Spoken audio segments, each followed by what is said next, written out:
Hello guys, तर आपण Ganpati decoration करतोय आणि कोण नाही भाई मदतीला मला एकटा करतोय मी. आणि इथं पहिले वरती होम थिएटर होता, खाली टी व्ही होतं, सगळं काढलं मी स्वामींचं डेकोरेशन करणार आहे. म्हणजे स्वामींचं जे स्ट्रक्चर आहे ते बॅक साईडला ते पूर्ण ब्लॅक, ते कसं ड्रॉइंग काढायचं कसं स्ट्रक्चर करायचं ते तुम्हाला दाखवतो फोटोमध्ये खाली. बघूया पुढं. त्यानंतर स्ट्रक्चर काढल्यानंतर स्ट्रक्चर काढले बॅक साईडला ते मग ॲक्च्युली पुस्तले पातळ आहे, त्यामुळे मी फेविकॉल घेऊन बॅक साईडने परत पुसता आला जेणेकरून जरा मजबूत होईल, म्हणजे ते व्यवस्थित उभं राहील. नंतर आता टेबलला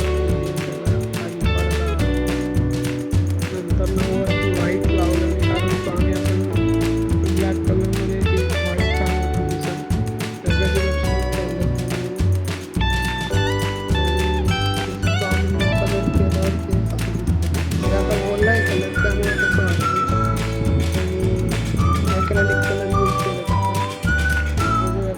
स्वामींना जेव्हा तिथं ठेवलं तेव्हा बघा कसं वाटते.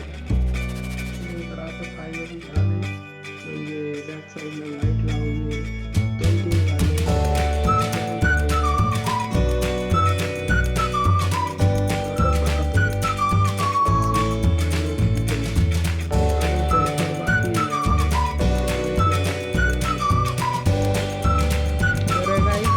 व्हिडिओ काढतो.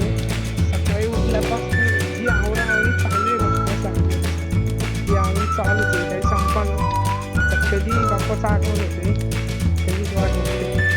बघूया तर आता आलं आम्ही मूर्ती बघायला. आता बघू कोणती मूर्ती आवडती आहे काय. तर लय मूर्ती घेणं भाई तसं तर लय अवघड आहे, कारण प्रत्येक मूर्ती ही चांगलीच वाटते.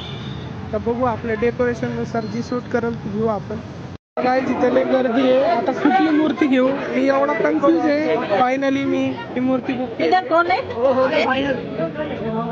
हे बघा एवढ्या सुंदर सुंदर मूर्त्या आहेत ना, कुठल्या घेऊ कुठले म्हणजे एवढं कन्फ्यूज झालोय. शेवटी ती करून टाकली फायनल. हे बाकीच्या मूर्त्या आहेत पिंपरी ते म्हाडाच्या इथं एक नंबर मूर्ती आहेत. गणपती